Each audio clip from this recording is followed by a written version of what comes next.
Greetings, it's Ian from RTO here. Welcome to a very gloomy Northampton today. It's raining, it's windy, it's horrible. Anyway, we've got some good stuff today just to brighten the day. We're going to start off with a viewer's request and a band called Dead Can Dance. Now, I'd never heard of these. I think they're really good. If you like your Enya and Clanad sort of music, you're going to like these. Now, these are what they call an Australian neoclassic darkwave band from Melbourne. They were formed in 1981 by Lisa Gerard and Brendan Perry. They relocated to London and they had other people come in. They disbanded for a little while in 1998 and they reunited in 2005 and again in 2011. So they've had a few people through the band, but the mainstay of the band have always been Lisa and Brendan. Some interesting albums. I've really enjoyed listening to these. They have released 9 studio albums. I'll go through who's in what and who played on what, as I usually do.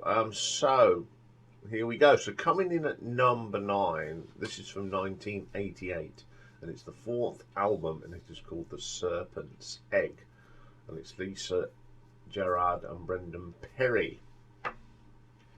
So the first track is called The Host of the Serpent. It's very daunting.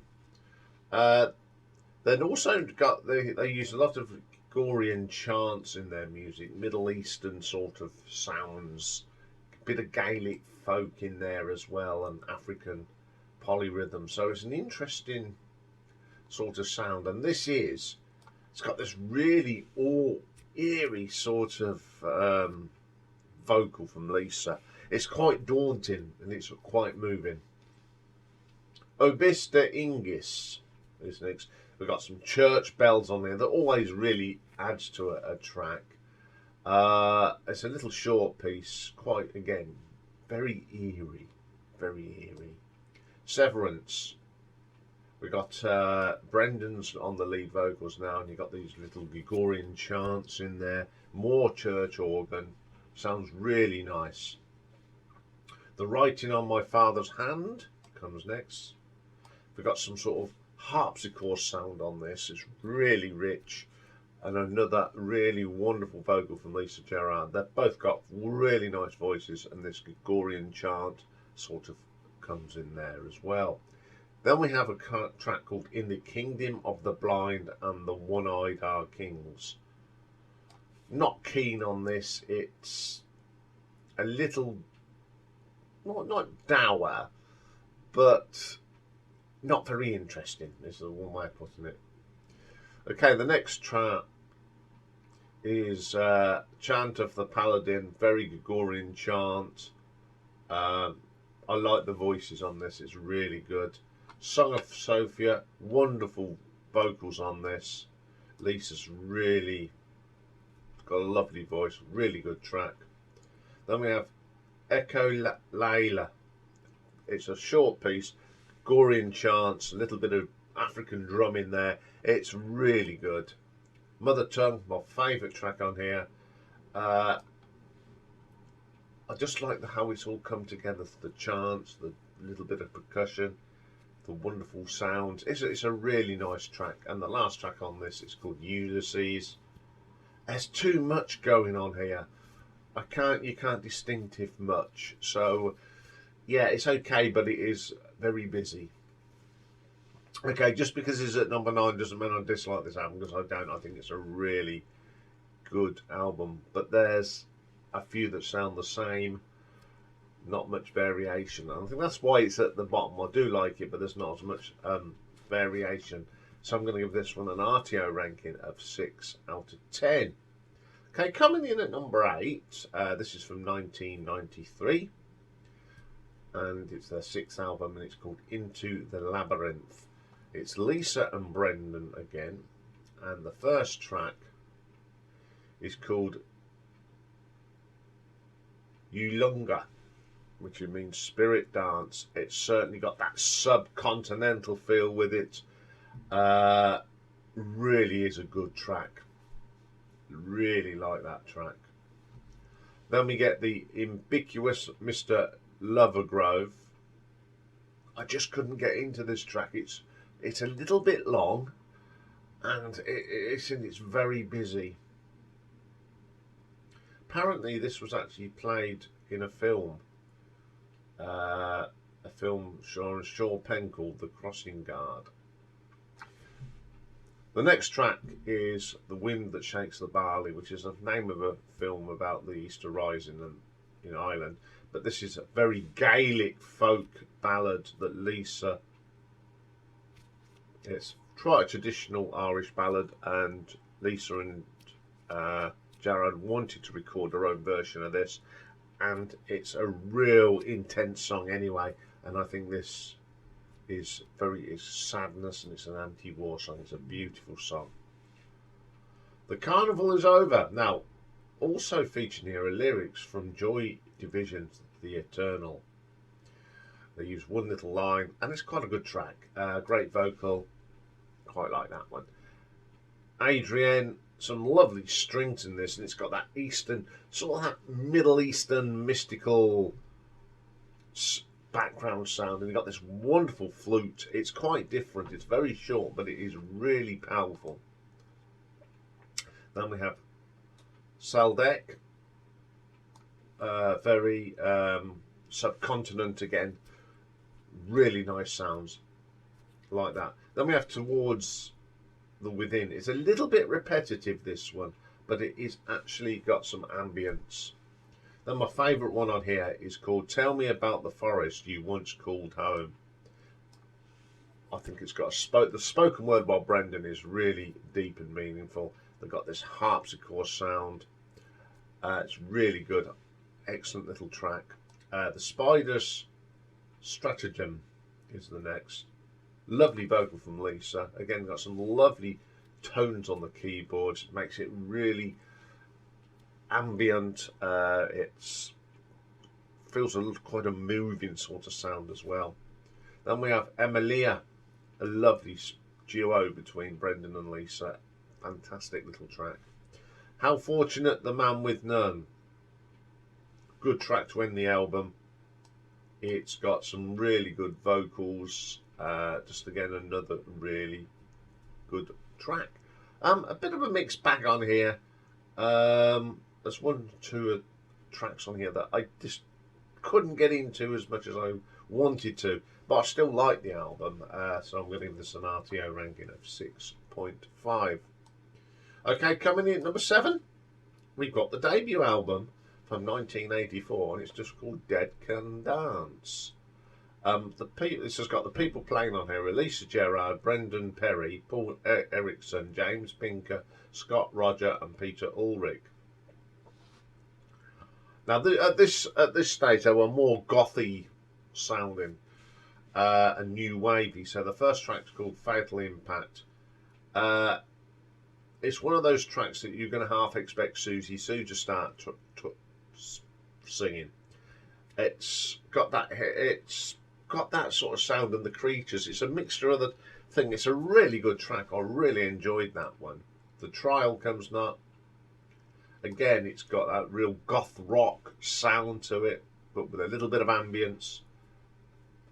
Really good. Frontier, not too bad. The percussion gets a little bit repetitive. It's the same beat all the way through. It's only a short track, which is, I think, a blessing, because if it had been any longer, it would have become really stagnant. But on the whole, it's not too bad. Fortune, they cut this a little bit wrong. The mix isn't quite there. It's very interesting. Then we have Ocean. I quite like this. It's got the feel of the ocean. I really got the combination of things. It really is different. East of Eden, a good track. Quite poppy for them. It's got an ambient feel to it. Then we have Threshold. I do like this track. It's got that gothy feel to it. Passage in Time. Really could be almost Susie and the Banshees. Great vocals on that. Wild in the Woods, pretty solid track. More this gothic sound. Musica Eternal. I like this. This is probably the best track on the album. It's the last track as well. And this is where they sort of started to develop their own little sound. It's quite challenging vocal, and they do a very good job of it. A pretty good debut album. They hadn't found their niche, but it's got that goth rock on it, which is pretty good. And I'm going to give this an RTO ranking of 6.6. Okay then, coming in at number 6, third album from 1987, and it's called Within the Realm of a Dying Sun. So you've got Lisa Gerrard and Brendan Perry with the help of Peter Urich, who plays some timpani and military snare, Ruth Watson on the oboe, Guy Ferguson, Tony Gamage on cellos, John Singleton, Richard Avison on the trombones, Andrew Claxon played a bass trombone and tuba, Mark Gerard on trumpet, Pierre Gaspari on the viola, Alison Harlan and Emily Singleton on violins. First track on this one is called Anywhere Out of the World. One of my favourite tracks on here. Brendan's vocal really comes through here. There's some lovely keyboards on this. Very good track. Windfall, very mystique. Some lovely tracks on here. It's very, what I'd call, it is relaxing, but it's an amazing track. In the Wake of Adversity, not too bad. Starts off very Enya, with the little chanties in there, and then we get Brendan starts singing. It really is good. Excellent track. My favourite track though is Xavier. Very daunting and eerie vocal from Brendan. Very deep. The keyboard sound on here is terrific. Then we have Dawn of the Ironclast. Lisa's doing the vocals on here. It's got that sort of medieval sort of sound, you know, Robin Hood sort of in the forest type, if they're having a feast or something. Very good. Kantara. Again, it's very, I wouldn't say it's medieval, but it's very Tudorish. You know, the sort of things you'd get at the court of Henry VIII. It's got that feel to it. Then we have Summoning of the Muse. Got some bells on here, which always gives a track depth. It's got that haunting bell sound. Some lovely chants and sounds on that one. Then we have Persephone, The Gathering of the Flowers. Reminds me of sort of Vangelis sort of style of music. And wonderful. It's got that Far East feel to it as well. It's very oriental. It's really good. This is a really good album. It's got some really interesting sounds and tones. It's got this mystique about the whole album. A bit of Far East, a bit of Tudor period in time and medieval. It really works well. And I'm going to give this an RTO ranking of 7 out of 10. Okay, coming in at number 5, we've got the fifth album from 1990, and it's called Aion. It's Lisa and Gerard with additional personnel. We've got David Navarro-Sust on vocals, doing 2. John Bonner does some keyboards. Robert Perry plays bagpipes. Bass violin on, we've got Andrew Robinson and Anne Robinson. Hope it's not the Anne Robinson. Hannah Karamadi and tenor violin with Lucy Robinson, and Louis de Gondor doing words. First is this, opens up with this little short intro thing, the arrival and the reunion. Some lovely Gregorian chant on this. I like this. The harmonies is wonderful. Soltero is next. Again, it's got that medieval Renaissance sound of it. The horns. It's sort of that more sort of, you know, going in the court of Henry VIII again. That sort of thing is really nice. Then we have this short thing called Manifesto, straight out of Tudor England. The sound, you know, you expect to see King Henry VIII or Elizabeth I or something appearing. It's really good. And then we have this thing called the Song of Sybil, church organ. It's like a requiem with the charms. It is beautiful. Fortune presents gifts that not according to the book. Again, you've got this lovely harmonising vocals with Brendan and Lisa. Lovely little track. Then we have a track called And the Bells Ring from the Maypole Spins. Beautiful piece of music. And it gives you that impression of, you remember that, you know, the maypole in the forests in the medieval England. You go to films like Robin Hood and they're all dancing around maypoles and there's a fair going on and selling produce. It's got that feel when it starts the scene. That's what it sort of reminds me of. Really good track. End of the Words is next. Solemn Bell. Very short. Then we have Black Sun. Brendan sings the thing. It's wonderful. It's got this eerie sound to it. Wilderness.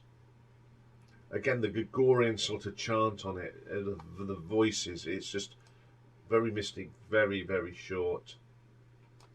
Then we have The Promised Wound.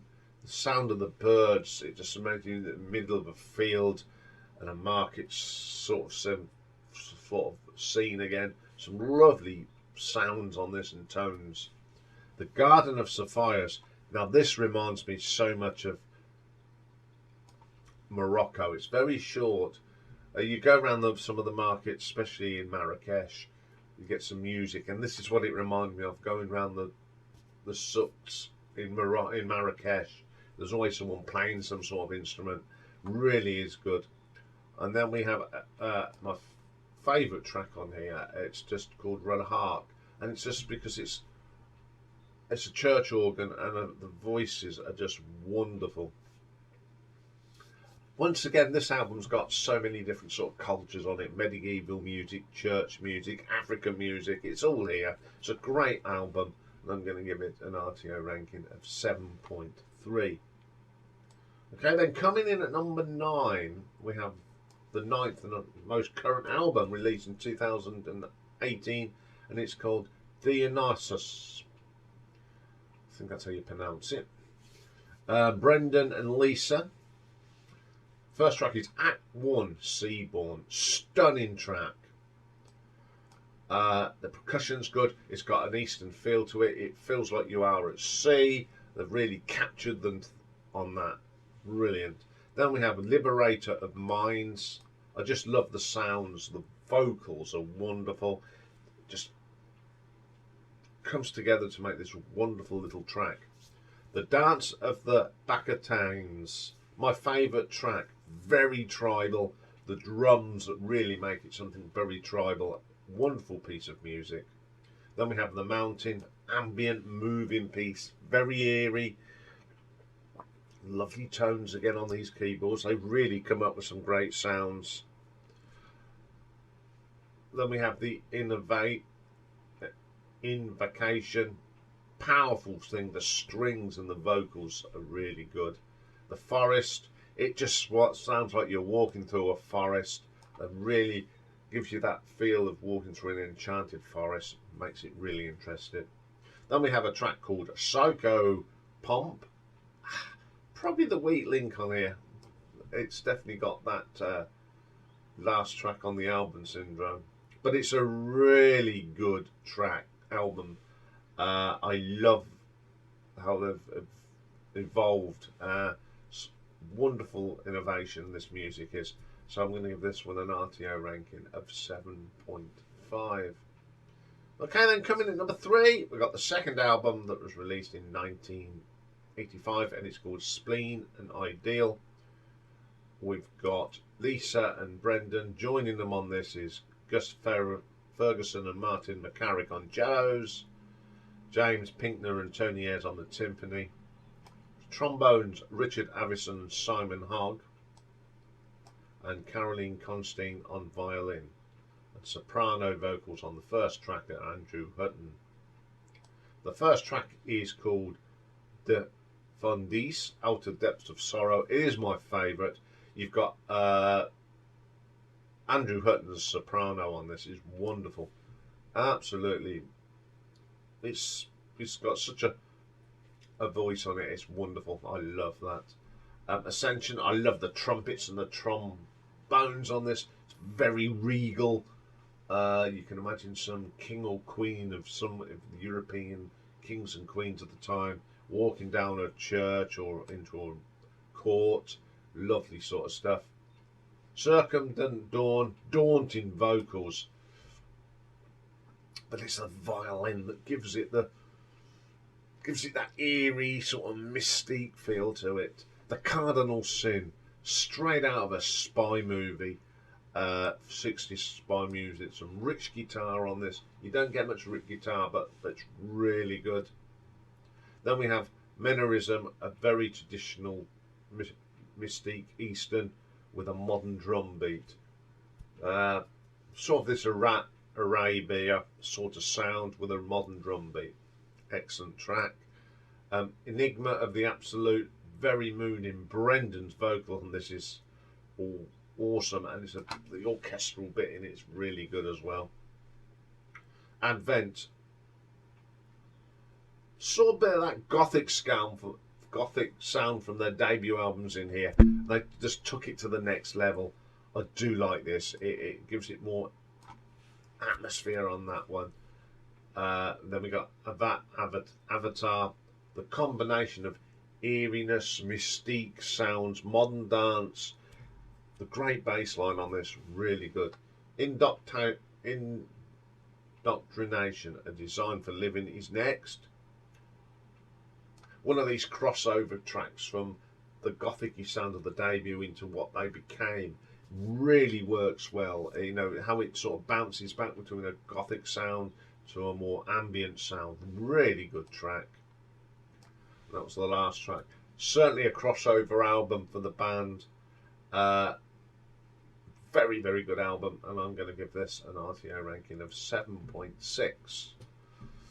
Okay, coming in at number 2 is the album, the 8th album from 2012, and it's called Anastasis. It's their first album after they disbanded in 1998, sorry. And it's just Brendan and Lisa now. So, the first track is called Children of the Sun. It's got that sort of psychedelic 60s feel to it. Very good sound. The vocals are pretty good, so it's a very good start. Next track is called Anastasis. Again, we're going into that mystical sort of Middle Eastern sound. There's a lovely vocal from Lisa. It's got that eeriness to it. Agape is now lovely, daunting vocals. Love the sound on this. It's okay, the vocals are very overdubbed because there's only the 2 of them, but they've really made a lovely little sound on that one. Amnesia, lovely arrangements. The strings are fantastic. Kyoko comes next. Absolutely wounding. Again, the mystique sound of the Far East and that sort of part of the world. Then we have my favourite track on here, which is Opium. It's a very ambient track. I love the drums on this. It's sort of, I don't know, it just brings it all together.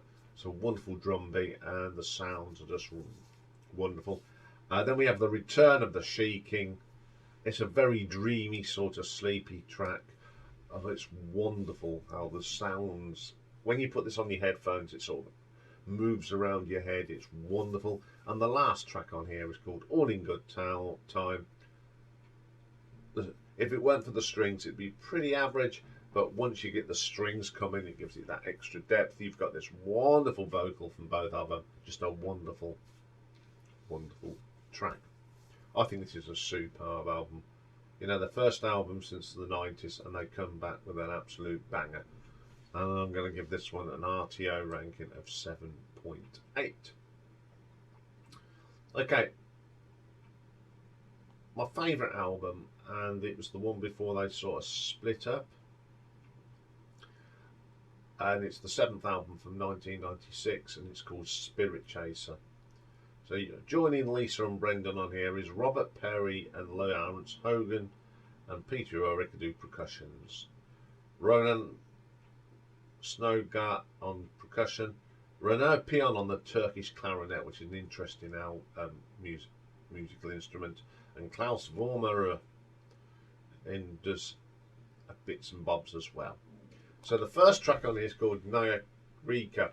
I love Lisa's vocal on this. The drums, you've got this tribal song. When you've got all these percussionists, you get this wonderful sort of tribal drums. It's absolutely brilliant. Songs of the Stars, brilliant. Gregorian chants just ooze through this. It's a great track, wonderful sounds. Indus. This is where you got the Turkish clarinet. It's an interesting instrument. It's got that Turkish sort of feel to it. It feels like you're walking around Istanbul. And it does help when you've got a beautiful vocal from Lisa. Song of the Dispossessed. There's some guitar on this, and it's a sort of a folky sort of song. It's a great vocal again. Then we have Dedicates Outro. Very short. It's tribal drums again. I do like the tribal drum. I think it gives so much eeriness. The Snake and the Moon. Second favourite track on here. I like the guitar, and it's got this sound that sounds like a snake slithering across a floor or the desert. Really adds to it. I love Lisa's vocal on this as well. Song of the Nile, gentle percussion. My favourite track on here. It just, you watch bits of the Nile and it's got all that mystique about the River Nile. Absolutely wonderful track. And then another good track is Divorsum. Some guitars on this, some flute, some whistling. It's just an incredible sound that pulls everything together. It's just fantastic. The singing's good on it. Absolutely top drawer stuff again. And that was the last track. I think this album has got everything. It's got some of the best vocals that Brendan and Lisa have done. I think the percussion on this just adds to it. It makes it so mystique and eerie. You know, the last two tracks are probably two of my favourite tracks by Dead Can Dance. So I'm going to give this an RTO ranking of 8 out of 10. So there we go. There is something really obscure. So as I said, if you like your sort of Enya Clannad sort of music, go and check these out. I've really enjoyed listening to these, and it's one of them bands that I'm glad I found, because it's sort of, I love this sort of sounds and this ambience. Okay, I'll be back later with a retro ranking, and today it's sort of glam rock, nutty rock by the wonderful Roy Wood and Wizard. One of the bands that I sort of grew up in as a child, and I just think they're a great band. So we'll do that very shortly. Bye for now.